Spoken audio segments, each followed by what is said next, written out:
with everything that they could have done with this show and this character, I just don't feel like they made the best choices. Hey, this is the Sword and the Pen Reflections. It is my casual alternative to that channel. And this is going to be real casual because I'm not going to go by any notes, I'm just going by memory here. What are we doing? We're going to look at Rings of Power, Season 1, Episode 1, just Galadriel.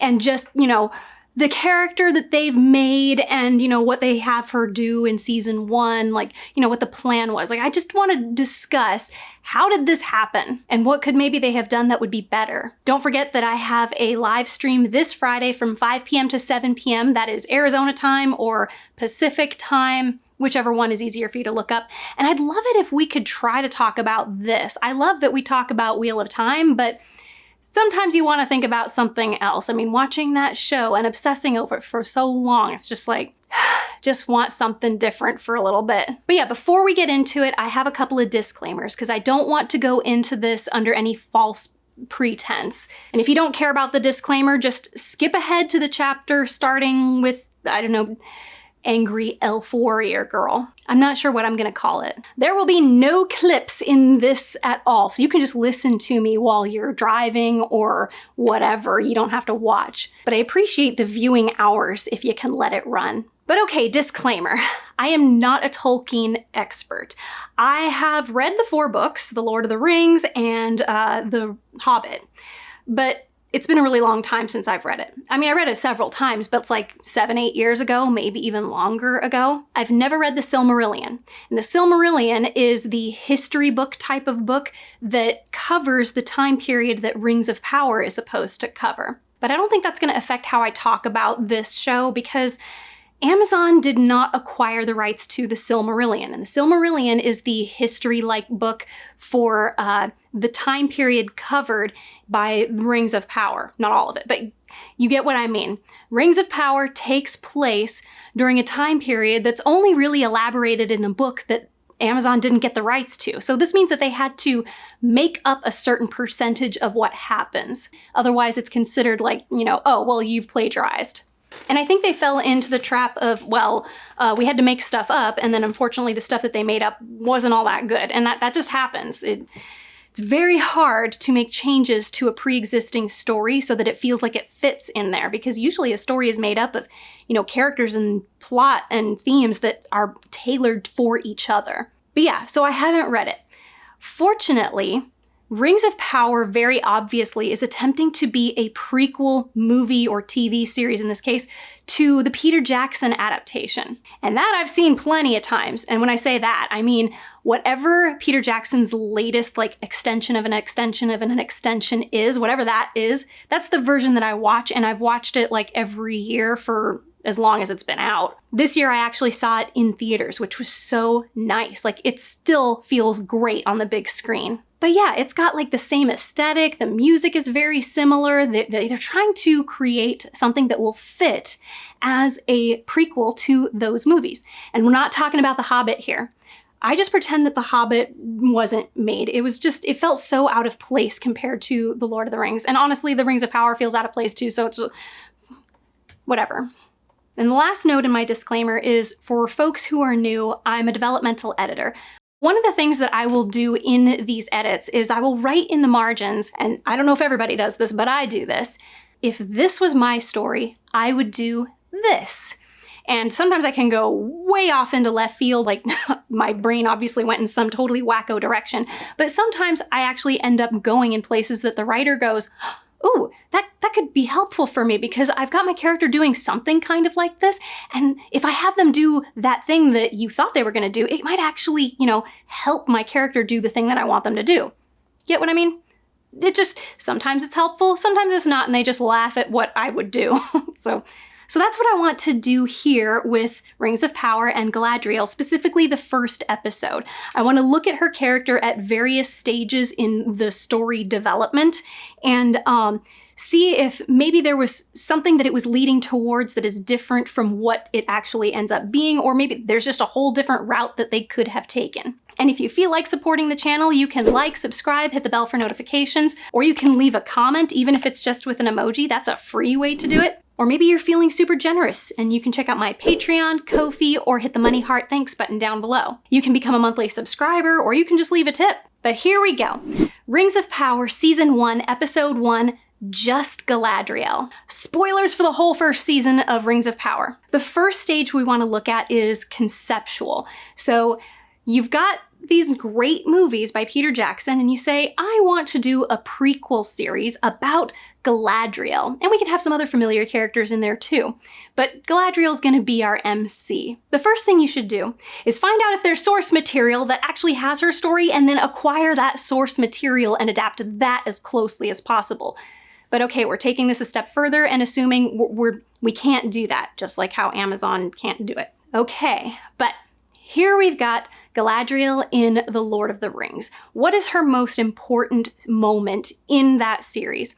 I would say it is when she is tempted to take the ring as offered by Frodo. What we want to do is gather as much information as we can about this moment for Galadriel, things that will tell us more about her character. Then what we do is we say, okay, what could have led her to this? What would make this moment big? So let's dissect it here. The first thing we know is the ring tempts people to take it for the sake of power, but it has the cost of perpetuating the existence of Sauron, the ultimate evil in this case. You, with the ring, can do like great things. You can really be magnificent with the ring. In the movies, it's very ambiguous as to what exactly it does, but it's basically that. And the person who chooses the ring, knowing what it is essentially saying, I want that power, and I'm okay with paying the price of allowing evil to continue to exist. Now, you can be faced with this temptation, and it's playing on your good intentions. We see this really well demonstrated with Boromir and Faramir. So Boromir wants to protect the kingdom of men. Like, that's his main goal, is protect humanity, protect Minas Tirith. And when we get to that crucial moment in the end of the first movie, when he's right there with Frodo alone, and he could take the ring from him, he asks could you just lend it to me? He's got the best intentions. He wants to use it to protect all of humanity. But to him, he's saying that is so important. I'm okay with Sauron living and existing while I'm doing that, not realizing that, look, sometimes there are much bigger, greater evils, and we should always prioritize fighting that over other stuff, even if it seems good, like saving humanity. He seems to really be convinced that by having the ring, he can protect humanity from evil, sort of ignoring the fact that even just the choice to prolong its life rather than help it be destroyed, he's actually helping it to exist. He's helping it to go on, possibly even empowering it more. Like maybe the good things that he thinks he could do are just going to get twisted around and make Sauron even more powerful. Sort of like a monkey paw sort of situation here. But yeah, so he fails the test, and this shows a flaw in his character, a major moral failing on his part, because he couldn't resist that. He didn't put the destruction of evil, or, the extinguishing of something great and evil, he didn't put that over his own beliefs about what could be good, what could be saved, what the benefits could be. He only doesn't get the ring because Frodo disappears and he can't, steal it from him. But he regrets it later, and then he redeems himself, which is another theme in Tolkien, which is great. But we're not talking about that right now. Maybe we will with Galadriel a little later. Now, Faramir had the same goals as his brother, but he had a little extra temptation thrown in there as well. So Faramir was always compared to Boromir.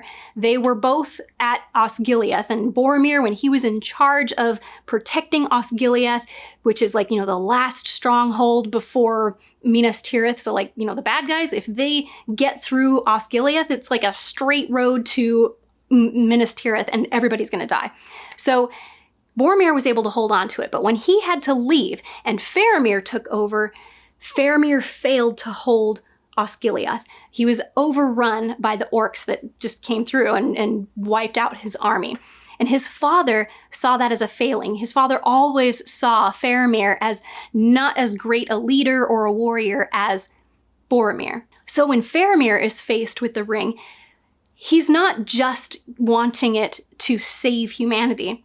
He wants it also to raise himself up. He could get his father's love if he takes the ring. He even says it. There's a chance for Faramir to show his quality. But he resists that temptation, recognizing that the ring has to be destroyed, even if it's at the cost of Minas Tirith. Like, it's the right thing to do.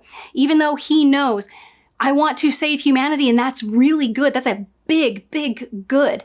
It is not as big a good as destroying this evil's ability to influence the world at all ever again. So his resisting that shows real moral strength on his part. And that's what Galadriel is faced with in that moment in the grove with Frodo when he tries to give it to her. Like, if you ask, I'll just give it to you.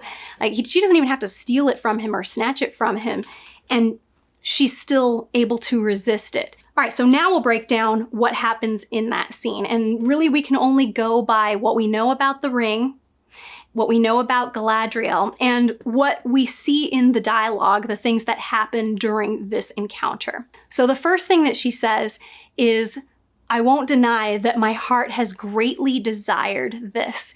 And she's almost like shaking, reaching for the ring, and like it's right there, inches from her fingertips. So we know that she has really badly wanted it. She has wanted to acquire the ring. Why would you want the ring? Well, probably the same reason that most people want it. Because it would give her power. She could do whatever she wants. And this isn't like you can do whatever the hell random thing you want. What kind of person is Galadriel? She's almost an angelic figure in this story. She's definitely presented as being otherworldly. And that's something we know about all of the high elves in this story, pretty much all the elves in general. Like even Legolas, who has the most human-like interactions with the other characters, is still he feels like he's from somewhere else. He feels like he is somewhere above humanity. You know, he's like an expert swordsman and archer, and he can like easily run across like a tiny little rope, which I think that was in the book, not in the movie. Yeah, it was in the book. He can walk atop snow because he is so nimble on his feet. He's basically the best at everything, and he's really old because you live forever unless somebody like cuts off your head or shoots you in the heart. Like most wounds will heal, but if they're a fatal wound, you're done. They don't get sick. I don't think they have to sleep. Legolas was never shown sleeping, and I don't recall him being described as somebody who needed to sleep in the books, and I don't think he was supposed to be. They're able to sense evil. They've been to heaven. Now, it's not really told in the films that they started out in Middle-earth and then they went to Valinor and now they've come back from Valinor. But either way, they have been to heaven, essentially, and they all want to go back there. Hell, every time we saw them going to Valinor, there was like, they were like a ethereal procession, and it just felt like they were already mentally and emotionally, spiritually, wherever their destination is. We were just watching them go. All right, so now Galadriel specifically. Now, she, of all the elves in the three movies, is portrayed like an angelic figure, revered above all others. And she's compassionate. We see her take pity on the Fellowship when they come there needing help. She offers them shelter and protection and rest so that they can heal. And she encourages them. But again, it's at this like higher level that she does this. She can see into their hearts. She can speak to them in their minds, finding their weaknesses and exposing them for them, but then telling them the right way to go. So what would she do with power? I think she would want to protect the world. And this is kind of revealed through the next lines in the encounter with Frodo. She says, "In place of a dark lord, you will have a queen, not dark, but beautiful and terrible as the dawn, treacherous as the sea. All shall love me and despair." We'll break it down a little bit. In place of a dark lord, you will have a queen, not dark, but beautiful and terrible as the dawn. So she's essentially saying she would just extinguish the Dark Lord, you would have me, but I wouldn't be dark. I would be brilliant. When she says terrible, I don't think that's in the sense that she's like a horrible, awful, wicked thing. I think it means formidable. She's like very powerful. When she says treacherous as the sea, I think that that means she's so powerful. She could literally do anything she wants. Like you couldn't predict what her limits are, because add the power of the ring to her and it's like, who knows what the limits are? So Galadriel is known as being pretty much the most powerful being in Middle-earth, with the exception of Sauron. Like Sauron, I think, is the only one who could ever beat Galadriel in a lightning wizard battle. So she would be this glorious, super powerful, no limits ruler of all of Middle-earth. And she says, all would love me, because she expects that I would rule the world in a way that they love me. They want me doing, like I would do it right. We would keep evil away and they would love me. But she says, love me and despair. And I'm not 100% sure what the and despair means. And it could mean that everyone would either love me or they would despair. Like if they were my enemy, they'd just be like, there's no hope, goodbye. But because she says and, it does seem to be like they would love me and they would also feel despair. They would have no hope. I wonder if that means they would love her, but she would be so high above them and unattainable that it would almost be like a longing for this wonderful thing that they'll never ever be close to. I'm not really sure on that. If you know what it meant, let me know in the comments. I would research that, obviously, if I was in charge of deciding on what the adaptation would be. All right, back to doing this conceptual idea of what would we do with Galadriel, knowing what we know in the movies. All right, in that scene, the scene continues where we see that all of these things that she just listed off were like, this is what's tempting me. This is what I would want. But she resists it. And what she says after that is the revelation of the things that she has sacrificed by not doing it and the lesson that she has learned from it, I think. So she says, I passed the test. She put the destruction of the ring above what she thought would be best for the world, what she thought she could do. I will diminish. Now, this is a weird one. I think what it means is she's not going to be here being the ruler of all Middle-earth. She's going to go back into Valinor and become some nobody elf. She's not going to be the ruler who is loved by all. She'll just go off and be an everyday elf. And that for her was something that was tempting, having that power, being loved by all, being known by all. And she finishes it off with, and remain Galadriel. And this, I think, is her moral lesson. I tried to figure out what this might mean, and I think it very well could be that she recognized that if she took the ring, she would be doing something that was against her higher moral good, her sense of higher moral good. Like I think there is definitely a comment here about how we all have this awareness of what our highest good, potential good is.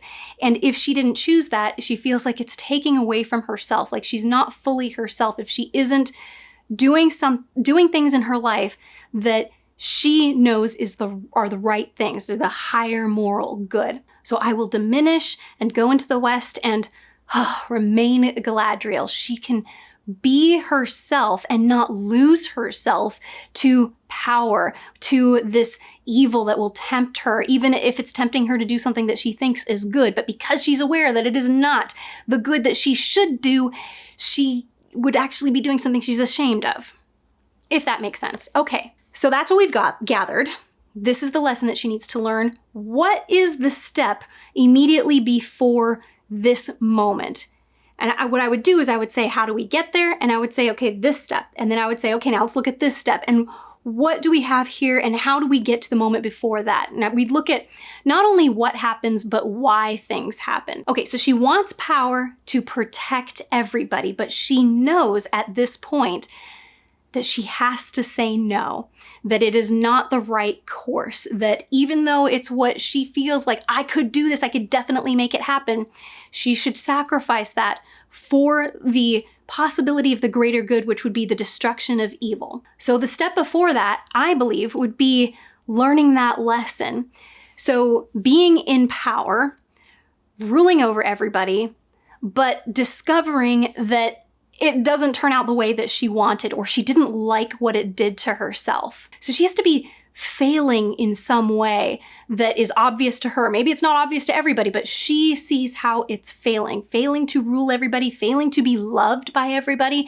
Maybe her ruling over everybody actually divides the people even more, or maybe she's not even capable of ruling over everything. She thinks that she could, but she really can't. Like, even though it looks like logically I should be able to rule over everything, but she can't. And even those who she is in charge of are still being attacked by this evil because she has not destroyed it.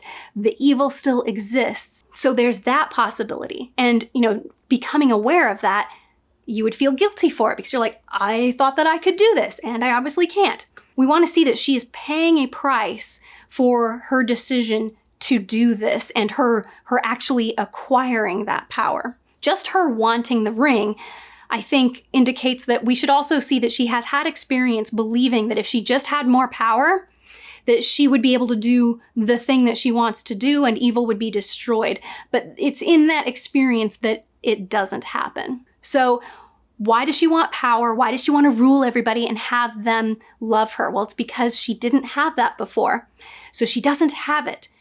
All right? She doesn't have it. How does she not have it? Why does she not have it? You got to answer these kinds of questions. And what were the prices that were paid by her not having this power? Or what were the things that were happening that she didn't see as good, but were, in the long run, a greater good? But she didn't like the way it was happening and didn't like the prices that were being paid in order for that greater good to exist. I know it's vague, but it gives a lot of opportunities for where you could go. The actual physical decisions that you could have these characters making at these points in their development, their internal, emotional, psychological, spiritual development. We also want to consider that she's a sorceress by the time we get to the Lord of the Rings. So she has to develop that power at some point. So we could maybe have her learning that power. Maybe that is the power that she develops when she's got control over everybody, okay? And maybe you have her learn this lesson in different sort of mediums. Like maybe the first time she tries it, she is trying to gain military power, like physical power, but she doesn't have that. So she has to develop her military and physical power, like her strength and her ability to fight and lead in battle and stuff. And that doesn't work. So then she's like, magic, I gotta get magic. I gotta do magic stuff. And so she got the magic and it doesn't work. And then we could have her doing the same thing with the ring. Because remember, she has a ring of her own.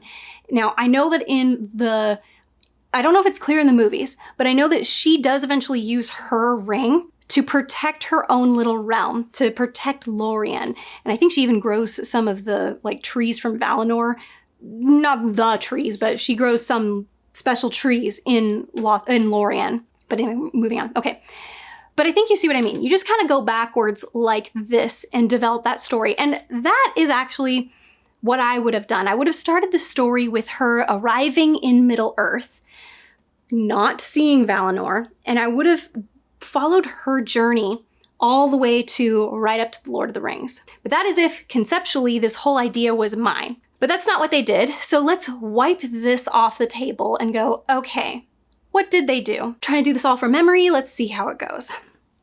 The first scene with Galadriel is in Valinor, and I'm going to try not to talk about why I think it was a huge mistake that they showed Valinor at all, but they've decided to start in Valinor, and we're seeing her life in Valinor when she's very young, looks like a child. She makes a paper boat, and some other kids come up, and they're like, it's never gonna float, and she's like, it's not gonna float, it's gonna sail. And it does. And the kids are jealous of this, and they're throwing rocks at it, and it sinks the boat. She gets mad, pounces on one of the kids, the elf kids, and is about to beat the crap out of him, but her brother stops her. I want to stop here and comment on this, but we're going to take it just a little bit further first. The thing that she and her brother talk about is, they go over a metaphor, and it's not a very good metaphor, but let's just go over the gist of what this metaphor is. So he's encouraging her by telling her she'll always know what is right if she keeps her focus on good things, essentially. Like if she's always looking towards the good. But if you're always looking towards the darkness, towards evil and corruptness, you're eventually going to get sucked into the evil. You're going to choose the wrong path, essentially. But her response to this is, sometimes the wrong path looks like the right path, like it looks just the same. How do you know the difference? And the brother's response to this is, and it's not revealed until the end of the episode, but we have to know what it is for this part. He says, sometimes you won't know which path is the right path until you have gone down the wrong path for a while. And then you go, oh, okay, this is the wrong way to go. I should go the other way. Now, this is a statement of the theme for her story. Like, there are certain stages in storytelling where things happen that kind of tell you about what's going to happen in the future, and I believe that's what this is. So, the theme for her story is she won't know what path for herself is the right path until she's gone down the wrong one for a while. And we kind of see that in all of season 1. We get to the end, and it's very obvious that she's been doing the wrong thing. It doesn't do it very well, but it eventually tries to get there. Okay, that's fine. The unfortunate thing that has happened here, though, is that we haven't shown a Galadriel that, well, we want to make the right choice, I guess you could say. In the beginning, she's just made this paper thing and was bullied and then attacked the bully. Like, she didn't act very well by attacking the bully, but we need something about her that is proactively morally good that we can root for. Like, yes, that's what we want. We want to see more of this. We want to see that be the victor. If you're familiar with Save the Cat, which is a book series about writing, there are story beats that you can apply to just about every story. It's essentially the hero's journey, but like more divided up, more parts to it. And Save the Cat refers to when you have an unlikable character that's going to become likable by the end of your story. You gotta have them do something nice at the beginning, something proactively morally good at the beginning that says, yes, this is a good person underneath it all, and I really want that part to blossom, like saving a cat. That's a nice moral thing to do. All she does in this first scene is invent something. She made a origami thing. Being clever and creative and inventive is not a proactive moral good. It's a moral neutral, actually. It's the same thing as like, is making a vase a moral good? No, it isn't. Now, if I'm going to make a vase while my friend is drowning and I can see that they're drowning, then I definitely didn't do the right thing here. That was a moral bad. I could have saved my friend. Now, she wasn't put in a situation like that. The only choice, proactive choice, that we saw her make was attacking the kid who bullied her.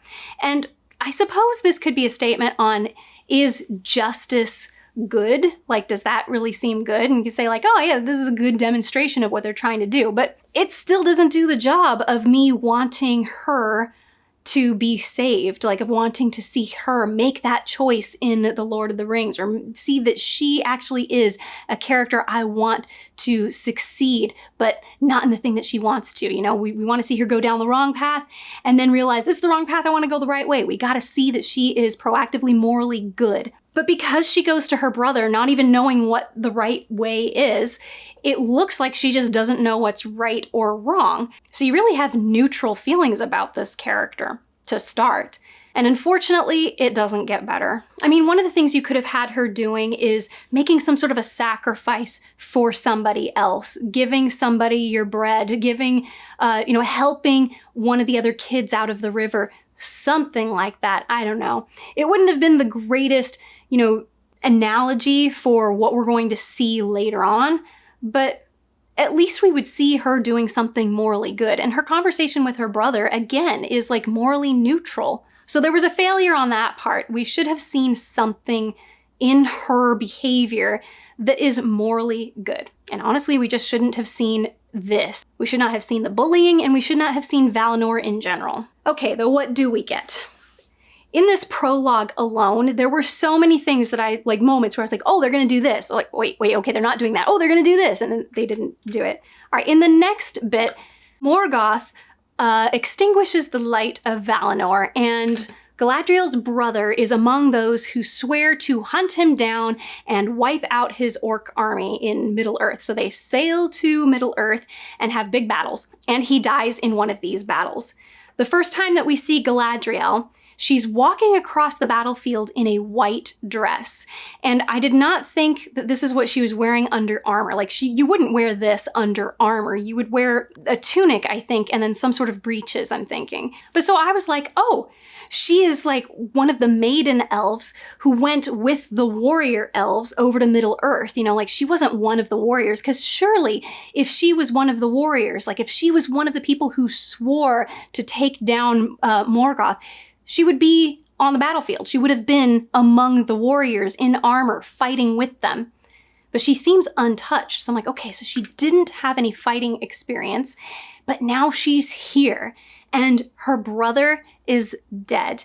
That's the very next scene. He has died, and she's broken about it. And we see her take the knife from her brother, which is symbolic of, I will take your task for you, and I will hunt down what is left of the evil in the world. At this point in the story, it's revealed that Morgoth is essentially gone, but there are still orcs out there, and they are assembled under Sauron. And Sauron was like the general under Morgoth, like his greatest leader. He's not as big as Morgoth, but I guess he's supposed to be considered just as much of a threat. Like, you just defeated Morgoth, but now Sauron is your big bad guy. Why tell us about Morgoth at all? It just kind of diminishes who Sauron is. But anyway, okay, we're not talking about that. So what are the possibilities in this moment? It's like, okay, she isn't a warrior, but she's going to take her brother's mission from him and become the warrior. We're going to see her do that. And why would this happen? Well, maybe he learned something on his quest to extinguish evil and was so like determined to go and do that. But obviously he didn't finish the job, and she knew how much it meant to him. And she's like, I'm going to do it for you. And you can have her do it willingly, where she's like, I'm gonna go and do this too. But then I feel like she should have been part of that mission. She should have been involved in it. Like, she should have been on the battlefield. But okay, so she wasn't. So maybe she wasn't really doing any of that, but it just broke her heart so much that he won't have finished his mission, and she knew how important it was to him. Maybe he made her promise, like Elrond promises, that she would make sure that it happens if anything happened to him. And so she does that. She takes up the knife and goes, to complete his mission. She's got to learn how to be a warrior, and she's got to go out and do it. And I like that because she can be going on this mission, but it's not because she actually wants to extinguish evil. It is because her brother, she wants to make sure her brother didn't die in vain. Like, that's very sympathetic. Like, she didn't want what he did to have been for no reason. I mean, the death of an immortal being is a huge tragedy. So I could see her doing that, but they didn't do that. What they did is she takes the knife, and it's not really indicated that this is exactly what they did, but by the next scenes, it does seem like that's what it was. She is on a mission for revenge. It does not look like she's actually hunting down evil in the world. It looks like she's determined to take revenge for her brother. And that's indicated by this anger that she seems to show all the time after this.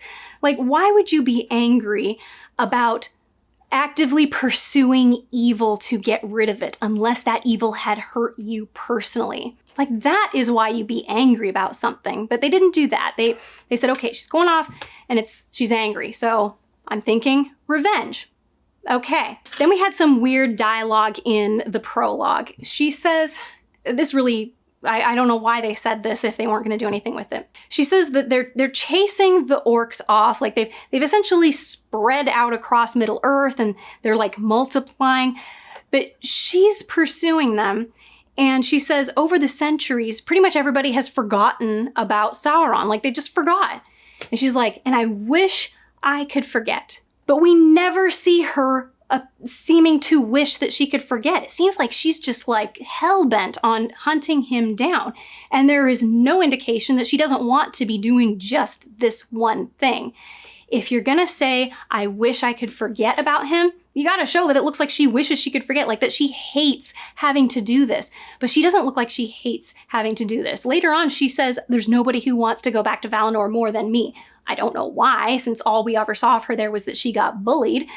But just saying it isn't the same as showing it, even if it's just like this pained look on her face every time that she finds something that makes her have to keep going further after Sauron. Like, we don't see that ever.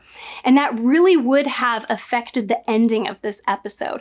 So let's say she's on this mission, right?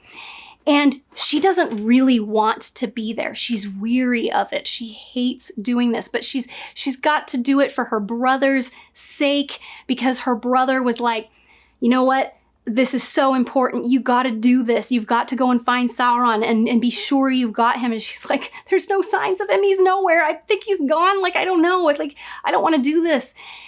And then when she's called to go back to Valinor, it could be like this niggling feeling in the back of her mind that her brother was sure that he's still out there, that there's still a sign of him somewhere, and she didn't find him and make sure he was gone. Like, she didn't make sure for sure, and that it's enough to make her jump off the boat. Well, or at least, not choose to go to Valinor. Like, it should be like, oh my gosh, I finally get to go home. I want to be back in Valinor so bad for some reason. But, if it was beautiful, then we would understand. Or if we didn't see it and it was just insinuated that it's this wonderful place. But I never felt like she wanted to go. She always seemed to like, no, the only thing I want is to go after Sauron. So the only thing she wants is to go after Sauron. For some reason, she's on a boat heading back to Valinor, and then she jumps off of it, and I'm like, well, that wasn't a challenge for her. She literally is a physical challenge, but there was nothing internally that was challenging about that for her. And her just saying, there's nobody who wants to go back home more than me, means nothing if we see no indication of that being true. All right, so that was what she made a promise to her brother. Maybe while she was out scouting, she actually found a clue that maybe he is still out there. Something more than just a sigil that really could have been left, 100 years ago. Something that's proof to her. I don't know. Her being the only one who thinks that means he's still alive, it just didn't feel right to me. We'll talk about it more when we get to that stage. But first, we have to talk about her leadership. So, I thought we were going to see Galadriel taking up this mission to go and fight Sauron, and that she would have to develop the skills of a warrior, because obviously she was not shown to have warrior skills before this. But no, she's a warrior right from the beginning. And I'm like, okay, and she's in charge of these other elf guys. And I'm going, all right, we're going to see, how she got to being in charge of all these other elves on this mission to hunt down Sauron. And that really was not clear. She seemed like psychotically hell-bent, as I said, on finding Sauron, to the point that the elves that she is in charge of die under her leadership. But to her, it's like it's worth the sacrifice. And even though, choosing to destroy evil is the greater good, even if it's at the cost of your own life and everybody else's lives, for her to be leading them in this way, when she has nothing of proof that Sauron is still out there, it's an awfully big sacrifice to be making. Like, she is risking that they are dying for nothing. And in case you have any doubts that they are dying under her watch, well, Elrond brings it up in a later conversation. Like, dude, if you keep going and you're wrong, is it worth sacrificing more elves? So she's obviously lost some before. But okay, she's not being this good team leader. We don't see her being the leader. If she was, she would have the respect of her comrades here. And unfortunately, just portraying her as the best elf of all the elves in this group doesn't work as showing her as a strong leader or a good leader. A strong leader would keep the group together, would accomplish their goal more successfully. And she didn't do either of those things. And that happens when we get into the cave thing and the ice troll attacks them. So this ice troll is just clobbering everybody. Honestly, I thought somebody died, but apparently not. But All the other elves are just standing there getting their asses kicked. And then after that happens, she steps in and she kills the troll very easily, very handily, and with flair. And the problem with this is creating incompetence around a character in order to make them seem more competent is a failure. That's never going to work.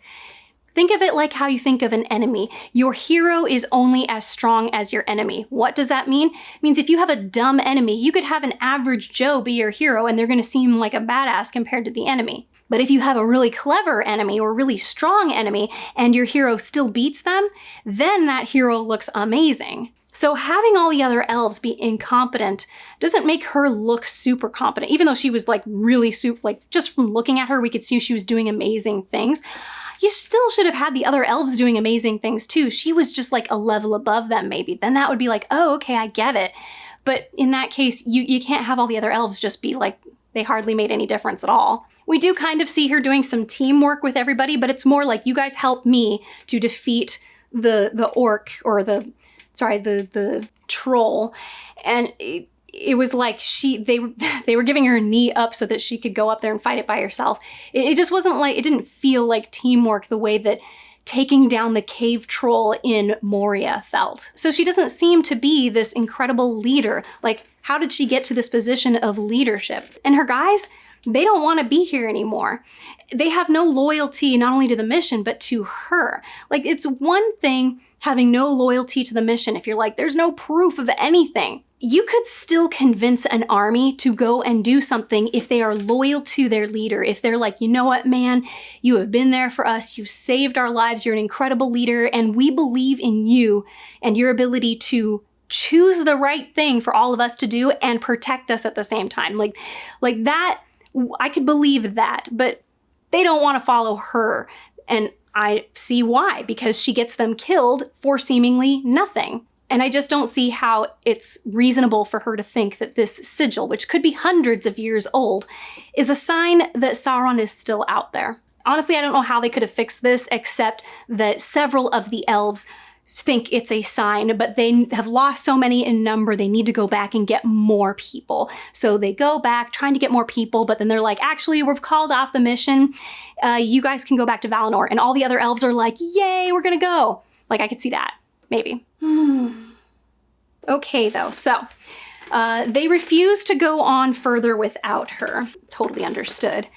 And they go back to wherever the elves are congregating. I don't know where it is. It's over there on the other side of the world. And the Elf King is rewarding the elves who have been off pursuing Sauron, and they're going, like, he knows that what they've been doing is like, well, first of all, he knows that it's not working, but what he presents to the characters is that you've done a great job, but the mission is over, and we are so grateful to what you have done, for what you have done. You get to go back home to Valinor. But Galadriel is like disturbed by this. She doesn't want to let the mission be called off, essentially. And she tries to convince her friend Elrond, who is very compassionate and friendly and supportive and like just wants this connection with her. She's just terrible to him. She doesn't seem to care about him, what's going on. She doesn't seem to believe that he is her friend. And that's not very likable either. It does not make her likable. Like, if she had a soft spot for her friendship with Elrond, and at some point she felt like he was trying to use that connection with her to manipulate her into leaving, that would be different. Like, she could fall for it. We would see the kindness and the goodness and the wonderful person she could be with him. And then when she thinks, wait, you're trying to stop me from continuing to go after Sauron, and then she could like, no, like, I have to keep going, something like that. Gosh, there's so many different paths you could have taken with this story. But yeah, essentially he says the logical thing, given what we know. And that is that, look, we don't know if Sauron is still out there. So far, we've seen no evidence that he is still out there. He tries to tell her that, like, you might have just conditioned yourself into believing that he's out there when he's not. Like, you might feel like he's still out there, but what if he isn't? And you're leading all of these elves to their deaths. And yeah, but see, she's not affected by this. Even though she does get on the boat heading for Valinor, You never once see in her facial expression that she's affected by what he says. All she says is, no, we're supposed to keep going. You have not seen what I have seen. We didn't see anything. I didn't see anything. This sigil thing, that's what you saw. You've just showed it to Elrond. He's seen it too now. And the other elves that were with you on those missions, they saw everything and they weren't convinced. You're just outvoted, girl, and you can't go on your gut instinct. Going on a gut instinct is irrational. It's not good leadership. Now, if they wanted to say that she had like a magical vision that nobody else saw, but she like saw it and it was real and she knows it was real, because remember, she's a sorceress and she can see into the hearts of people. If something miraculous or magical had happened to only her, this would make sense, because then it's like we're talking about faith here, where everybody else should be having faith in her and she should be having faith in I saw something and it was real. It wasn't a hallucination. I don't think those kind of things happen to elves. But you get what I mean. Just her saying, I got a feeling, is not enough. And then it ends up not being enough for her, because even though Elrond gives her very good reasons not to keep going, he's like, you should go and be you. She's like, what should I do? What will I become if I go back to Valinor? And he says, you'll be who you always were, or you're supposed to be, something like that. Which is kind of reflecting to what was said in The Lord of the Rings. So I see it oh, okay, I get this is a good tie. Where she said, I will diminish and go into the west and remain Galadriel. But so far, we haven't seen the Galadriel that we're hoping that she is, or that she actually is. It's like she hasn't become Galadriel yet. Oh my gosh, that's it. She hasn't become Galadriel yet. But yeah, I didn't believe for a second that she would get on that boat. She didn't look like she was gonna get on that boat, but the next scene, there she is on the boat. And then she's on the boat. And she just looks like, I'm not here. I don't want to be here. I am not going with you guys. There's no moment where she seems to want to go. Even when the heavens open up and those birds come out and there's this beautiful song. This could have been a super powerful moment if there really was a reason for her to want to go back, but there was no reason. And she didn't look like she wanted to go back. It's like this miracle had no effect on her whatsoever. She didn't at one point, or at any point, look like she wanted to go. So it was the easiest decision in the world to bail. Of course, I think she should have gotten into a lifeboat and gone away, but that would have been kind of complicated and awkward. Oh well, I guess elves can swim for a really long time. I'm not sure I believe that she could swim what I'm sure would have been possibly weeks all the way back to shore, but okay. She doesn't need to, because in the next episode, she coincidentally comes across a shipwreck where there are floaties everywhere. That was lucky. But yeah, so is there anything else in Galadriel that I missed? I'm sure I missed something. This is like the 5th time I've recorded this video, and the last time I had to redo it, I had a technical issue that I wasn't aware of till I was already done filming it. But yeah, I think I've covered everything with Galadriel. Everything that I would have done, everything that I saw them doing and said, you could have done this, or you could have fixed this, or done this thing. You know what they should have done is they should have had a moment in Valinor where we see maybe a montage. If you're going to show Valinor at all, which I'm still against, it should be so wonderful, so otherworldly that we can't imagine it. Think about all the times we saw the elves who were returning to Valinor in The Lord of the Rings. It was like they were on a different plane. They're in these processions surrounded by this beautiful light, heading to the harbor so that they can sail back to Valinor, which is heaven on earth. But so yeah, if you were going to show Valinor, at least make it seem like that. Seem like it's so otherworldly. You don't have kids bullying each other or doing the normal things. It should just be paradise. Every inch of it should feel like this is a higher level of joy and ecstasy. You could have her and her brother galloping across a field of butterflies or something, and that's when we get her on a horse later on in the series, and it's this magical moment for her, but we don't understand why she's experiencing this euphoria. This would explain that, right? You could start out with a montage of just how heavenly Valinor is. I mean, we got one nice vista shot, but that was it. Otherwise, it just looked like New Zealand. Pretty, but not heaven. No offense to you New Zealanders. I've been there. It's gorgeous. I would love to go back. But this is an otherworldly place. That's why characters like Legolas seem otherworldly. This is the place where the highest beings go to live their perfect life, higher state of existence than we can even imagine. But yeah, so it really does seem like they're taking that path of, well, the metaphor that we had at the beginning of this story is essentially what we're going to see in her story throughout the rest of the series. We're going to see her going down the wrong path, thinking that it's the right path, and then realizing it's not. And only by realizing she's on the wrong path does she know where the right path is. So I don't know, maybe they're saying like she thinks she should be a military sort of leader, like she should lead armies and fight, and that's how she'll win. And maybe at the end of this, after, you know, Mordor happens, the big volcano explosion, Mount Doom, maybe after that she realizes this is a battle that can't be won with swords. I need to be a wizard, and so that's the new path that she takes. That's kind of weak. It's still not a moral good for her to do that, but I think what it's going to be, or I hope what it's going to be, is that she's going to believe that she can defeat Sauron, but eventually realize that no matter how much power she gets, she'll never be as big as the ultimate evil, and she'll never be able to destroy it herself. And that for her to try to do it, even if she really believes that she can, is arrogant of her, which falls into the character of the elves anyway. The elves are prideful. They are aware that they are in many ways superior to men and hobbits and dwarves, but that doesn't make them morally superior. And that's the highest form of superiority. Okay, did I miss anything? I'm not sure what they're gonna have her do in this next season.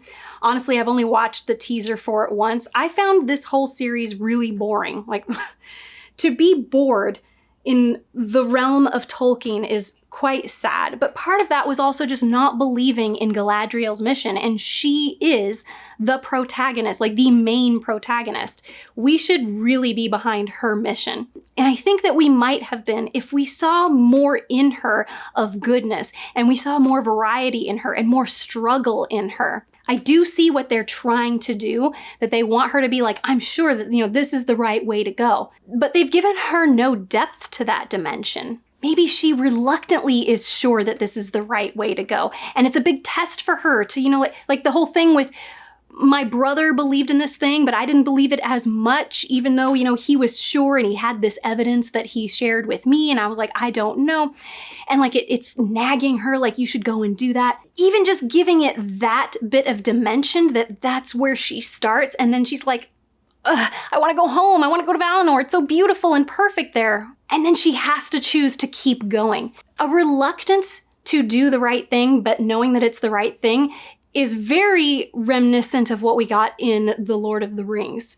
We saw that in Aragorn. We saw that in Frodo. We saw that in all the characters, really. Some of them were able to follow through and some of them weren't. But it was always a struggle for them to do what they were doing. And we do see it being a struggle for Galadriel in some ways, but it's never an internal struggle. She is so sure that she's doing the right thing through almost the entire series until we get to like the very end. But we'll talk about that more when we get to that, if we get there. I mean, I don't even know if I'm gonna make more videos on Rings of Power after this one. So I'm tired, I'm calling it quits. Don't forget, I have a live stream this Friday, that is July 5th, from 5 p.m. to 7 p.m. Pacific time, or Arizona time, whichever one is easier for you to look up. And I'd love to talk more about Rings of Power, especially if you know the lore really well. Other than that, if you enjoyed the video, please like, subscribe, and comment, even if it's just with an emoji. It's a free way to support the channel. Or if you're feeling super generous, check out my Patreon, Ko-fi, or hit the money heart thanks button down below. You can become a monthly subscriber, or you can just leave me a one-time tip. I love all of it. So that's it. Be good to yourself.